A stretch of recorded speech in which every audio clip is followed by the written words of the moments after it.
ചോറിന് ഒഴിച്ചു കൂട്ടാൻ പറ്റിയ കപ്പയ്ക്കപ്പുളി ഒട്ടും കയ്പില്ലാതെ തന്നെ പെട്ടെന്ന് തയ്യാറാക്കിയെടുക്കാം.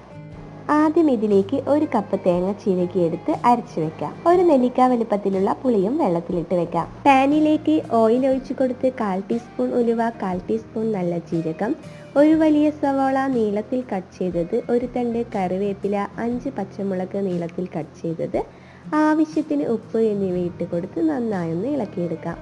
ഉള്ളി വാടി വന്നാൽ തക്കാളിയും കൂടി ഇട്ട് കൊടുത്ത് വാട്ടിയെടുത്ത് 1/4 ടീസ്പൂൺ മഞ്ഞൾപ്പൊടി, 1 ടീസ്പൂൺ മുളക് പൊടി, 2 ടീസ്പൂൺ മല്ലിപ്പൊടിയും കൂടി ഇട്ട് കൊടുത്ത് നീളത്തിൽ കട്ട് ചെയ്ത കപ്പക്കയും കൂടി ഇട്ട് കൊടുത്ത് 5 മിനിറ്റ് വാട്ടിയെടുത്ത് വെള്ളത്തിലിട്ട് വെച്ച പുളിയും കൂടെ പിഴിഞ്ഞൊഴിച്ച് ആവശ്യത്തിന് വെള്ളവും ഒഴിച്ച് 1 തണ്ട് കറിവേപ്പിലയും കൂടെ ഇട്ട് കൊടുത്ത് നന്നായി തിളപ്പിച്ചെടുക്കാം.